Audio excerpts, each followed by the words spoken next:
Just when I thought I had seen the worst of Aunt Linda's hatred, a chilling discovery that night left me questioning everything. About her, about myself, and about the secrets this house seemed to hide.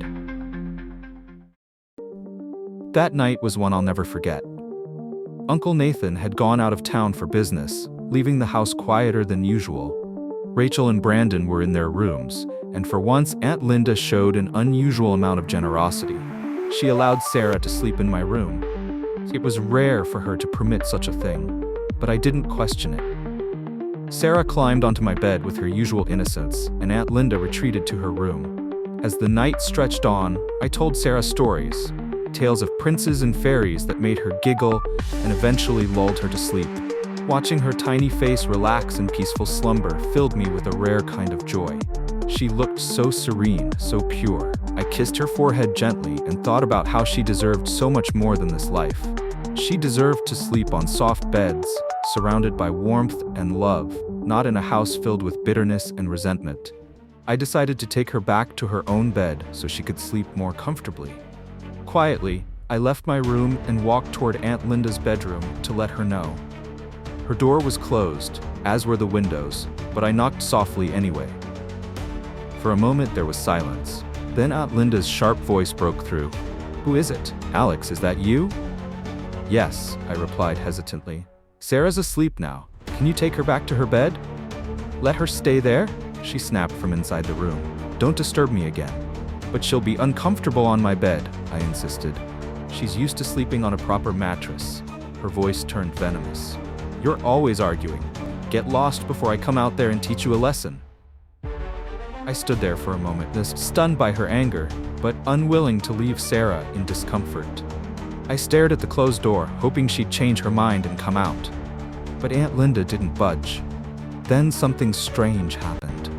Through the silence of the hallway, I heard a man's voice coming from inside the room, a low murmur that sent a chill down my spine. He said something I couldn't quite make out, but his tone was calm, almost dismissive. "Don't worry about it," the man said softly. "You're overthinking this."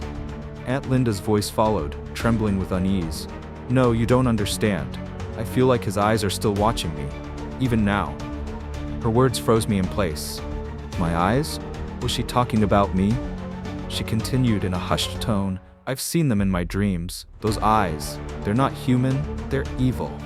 I instinctively covered my eyes with both hands as if trying to hide them from the world, or maybe from myself.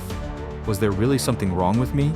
Her words echoed in my mind as I stood there in the dimly lit hallway, staring at the closed door. Then the door creaked open slightly, just enough for me to see Aunt Linda's face illuminated by the faint light from the corridor. Her expression was tense as she peered out at me for a brief moment before slamming the door shut again. "Go away," she barked through the door.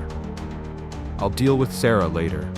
Defeated, I turned away and walked back toward my room with my head hanging low. But as I walked down the corridor, one question burned in my mind. Who was that man in Aunt Linda's room? And why was he there? The whole incident left me shaken and confused. Aunt Linda's fear of my eyes wasn't new. I'd known about it for some time, but hearing her speak about it so openly, with such terror in her voice, it unsettled me deeply. And then there was the man's presence. Someone who clearly didn't belong there but seemed calm and confident enough to reassure her. As I lay back down on the floor beside Sarah's sleeping form, my thoughts churned endlessly.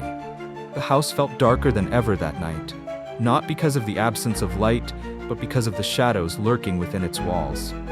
Something wasn't right, and deep down, I knew this was only the beginning. Little did I know, that strange man's voice and Aunt Linda's haunting words about my eyes were just the first crack in a much darker truth waiting to surface.